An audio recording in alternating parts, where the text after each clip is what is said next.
Ulikkal cooperative ബാങ്കിൻ്റെ കർഷക സേവന കേന്ദ്രത്തിൽ ഉള്ള അബിയുവിൻ്റെ തൈകളാണ്. കണ്ടില്ലേ, നല്ല തൈകളുണ്ട് ഇടയിൽ.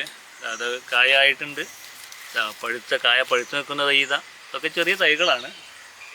ഇതാ ഇതുപോലുള്ളൊരു നല്ല തൈ നമ്മൾ കൊണ്ടുപോയി നട്ടാൽ, ഇതിപ്പോൾ ഇവിടെ ഒന്ന് മുൾഭാഗം ഒന്ന് പൊട്ടിച്ചെടുത്താണ്. ഇപ്പം എന്തായെന്ന് പറഞ്ഞാൽ എല്ലാ ഭാഗത്തും കമ്പുകളായി, നല്ല രീതിയിൽ കമ്പുകളായി. ഇത് ഇനി ഒരു ബുഷ് തൈയാക്കി മാറ്റാൻ കഴിയും. വീട്ടിൻ്റെ മുറ്റത്തൊക്കെ വെക്കാൻ പറ്റുന്ന ഒരു തൈയാക്കിയിട്ട് ഇതിനെ മാറ്റാൻ കഴിയും. നിറഞ്ഞ കമ്പുകളാവും. പിന്നെ ഒന്നും കൂടി ഭംഗിയാക്കി എടുത്താൽ ഒരു നല്ല ഒരു ചെടീനെ വീട്ടുമുറ്റത്ത് തന്നെ നമുക്ക് ഉണ്ടാക്കിയെടുക്കാൻ കഴിയും. പൊതുവേ ഇന്ന് പഴത്തിൻ്റെ പ്രേമികളൊക്കെ തന്നെ ഇത്തരം പഴങ്ങളൊക്കെ തന്നെ വീട്ടുമുറ്റത്തും വീടിനോട് ചേർന്നിട്ട് ഉണ്ടാക്കിയെടുക്കുന്ന ഒരു പുതിയ അന്തരീക്ഷത്തിലേക്ക് മാറിയിട്ടുണ്ട്. ഇത്തരം പഴങ്ങളൊക്കെ ഒന്ന് പരിചയപ്പെടുത്താം, അതൊരു ഈ ഒരു ഇനത്തിന് എന്തായാലും പരിചയപ്പെടുത്തുക എന്ന് തോന്നിയതാണ്. ഇതിൻ്റെ ഉള്ളിൽ എല്ലാവിധ പഴവർഗ്ഗങ്ങളും ഉണ്ട് കേട്ടോ. ഇത് ഓങ്ക്രോണിൻ്റെ തൈകളാണ്. ഓങ്ക്രോൺ എന്ന് പറഞ്ഞ കമ്പനിൻ്റെ തൈയാണ്. ഇത് തുടങ്ങിയിരുന്ന കാലത്ത് വിദേശത്ത് നിന്ന് ആദ്യമായിട്ട് നമ്മുടെ നാട്ടിലേക്ക് അബി കടന്നു വന്ന സമയങ്ങളിൽ ചില മരങ്ങൾ കായ്ക്കാൻ വന്നിട്ടുണ്ട്. ഇപ്പം അതല്ല, ഇത് ലെയർ ചെയ്തൊരു തൈകളാണ് കേട്ടോ. ഇതൊക്കെ ലെയർ ചെയ്തതാണ് ഈ കാണുന്ന തൈകളൊക്കെ. അതുകൊണ്ട് തന്നെ ഇതിൻ്റെ മരത്തിൽ നിന്ന് കമ്പനി വേര് പിടിപ്പിച്ചെടുത്തത് ആണ് എന്നുള്ളത് കൊണ്ട് ഇത് കായ്ക്കും എന്ന കാര്യത്തിൽ സംശയിക്കേണ്ടതില്ല. നന്നായിട്ട് കായ്ക്കും. അതിൻ്റെ കായ തന്നെ അതാ, അതിന് നല്ല കായല്ലേ അതുപോലെ ഇതിൻ്റെ കായ ഇതും കായാണ്. ഇതുപോലെ ഇതിൻ്റെ ഉള്ളിലൊക്കെ തന്നെ കായുള്ള മരങ്ങളുണ്ട്. ഇത്തരം ഒരു മരം വീട്ടുമുറ്റത്ത് കൊണ്ടുപോയി വെച്ചാൽ നമുക്ക് അത്യാവശ്യം ഒരു അബിയുവിൻ്റെ കായ ആഗ്രഹിക്കുന്ന ഒരാൾക്ക് എടുത്ത് കഴിക്കാൻ കഴിയും. ഇത് ഒരു 5 മിനിറ്റ് ഫ്രിഡ്ജിൽ വെച്ചൊന്ന് എടുത്ത് കഴിച്ചാൽ അതിനൊരു പ്രത്യേക ടേസ്റ്റാണ്. ഇളനീരിൻ്റെ ഉള്ളിലുണ്ടാകുന്ന പോലെ ഒരു കാമ്പാണിൻ്റെ ഉള്ളിലുണ്ടാകുന്ന ഒരു ഇളം മഞ്ഞ കളർ ഉണ്ടായിരിക്കും. നല്ല രുചിയുള്ള പഴമാണ്. ഇത് ചെയ്യേണ്ടത് ഒരു മീറ്റർ സമയത്തിൽ കുഴി എടുക്കുക. ആ കുഴി മുഴുവൻ മണ്ണും കുഴിയിലേക്ക് തന്നെ ഇട്ട് കുഴി മൂടിയതിന് ശേഷം വളമൊക്കെ നന്നായിട്ട് മിക്സ് ചെയ്ത് ചേർത്തിട്ട് അതിന് മുകളിൽ ഒരു ചെറിയ പിള്ളക്കുഴി എടുത്ത് നടുന്നതാണ് ഗുണകരമായി കാണുന്നത്. ഭൂമി നിരപ്പിൽ നിന്ന് പൊന്തി നിൽക്കുന്ന സ്ഥലങ്ങളിലാണ് പൊതുവെ പഴവർഗ്ഗങ്ങൾ നന്നായിട്ട് കായ്ച്ചു കാണുന്നത്. ഈ ചെടിക്ക് വളം നന്നായിട്ട് കൊടുക്കണം.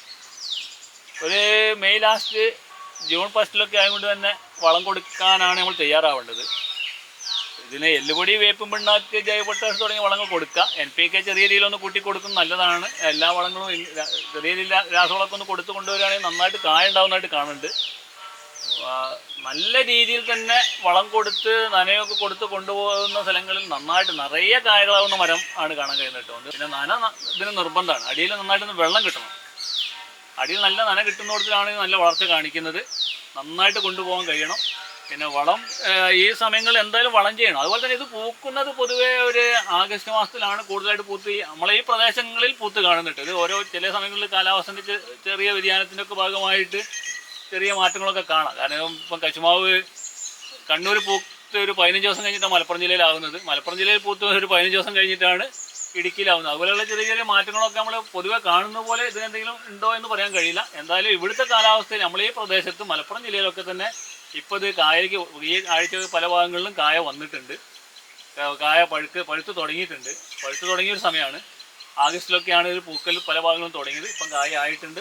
ഇപ്പോൾ ഈ ആഴ്ചയിൽ പല ആളുകളും കായ പറിക്കാനായി എന്ന് പറയുന്നത് നമുക്ക് നിരന്തരം കേട്ടുകൊണ്ടിരിക്കുകയാണ്.